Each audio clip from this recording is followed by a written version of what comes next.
રજૂ કર્યું। આજે આપણા દેશને પ્રજાસત્તાક થયા 77 વર્ષ પૂરા થયા। ખૂબ જ આનંદની વાત છે, ભારતની પ્રગતિથી દરેક ભારતીયનું મસ્તક ગર્વથી ઊંચું છે। 15 ઓગસ્ટ 1947ના રોજ આપણા ભારતને સ્વતંત્રતા મળી, પરંતુ તેને તેનું કાયમી બંધારણ ન હતું। તેને બદલે વિરાસતી કાયદા, ગવર્નમેન્ટ ઓફ જનરલ એક્ટ 1935 હેઠળ બ્રિટિશ કાયદા તળે આપણું ભારત રજૂ કરાતું હતું।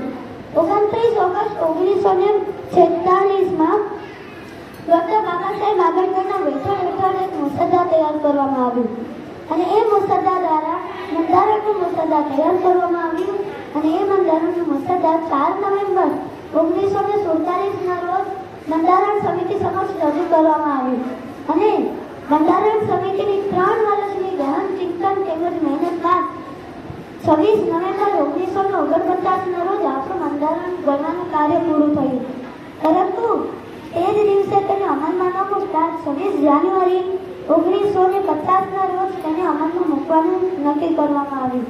26 જાન્યુઆરી 1950ની એ સવાર, 26 જાન્યુઆરી 1950નો એ સૂર્યોદય ભારતના દરેક નાગરિક માટે ખુશીની લહેર હતી। દરેક નાગરિકના મોઢા હસતા હતા, દરેક માટે એક સોનેરી સવાર હતી। ત્યારબાદ મિત્રો યાદ રહે કે આજના યુગનો ફાળો છે તેટલો અંગ્રેજોના યુદ્ધ સમય જેટલા શહીદ થયા તેટલા આપણા શહીદોનો પણ ફાળો છે અને તેના સિવાય થયેલા દરેક યુદ્ધમાં જાન ગુમાવનાર આપણા દરેક સૈનિકનો પણ ફાળો છે। આપણે તે ન ભૂલીએ કે આજના સમયમાં સૈનિકોનો પણ કિંમત કમ નથી।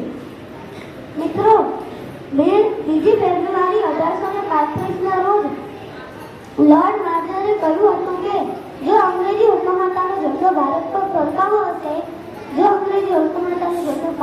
ભારત પર ફરકાવો હશે તો તેની આધ્યાત્મિકતા અને સંસ્કૃતિને નાશ કરવી પડશે અને તેને તોડી ફોડી નાખવી પડશે, પરંતુ જો આપણે તેમનો આત્મવિશ્વાસ નાશ કરશું તો જ આપણે ભારત પર રાજ્ય કરી શકશું। આ વાત આપણે એ સાબિત કરે છે કે આપણી આધ્યાત્મિકતા, સંસ્કૃતિ તેમજ આપણો આત્મવિશ્વાસ આપણને ટકાવી રાખે છે। આ માટી વસે છે મારા હૃદયમાં, આ માટી વસે છે મારા હૃદયમાં, તેના માટે તો બધું કુરબાન। લોહીનું એક એક કણ કહે છે મારો ભારત દેશ મહાન, મારો ભારત દેશ મહાન। આપણે આપણા ભારતને સમૃદ્ધ બનાવવા શું નથી કરી રહ્યા। આપણો ભારત એક સમૃદ્ધ દેશ છે, આપણે તેને વધુ સમૃદ્ધ બનાવવા માટે આપણે નીચેના સંકલ્પો લઈશું।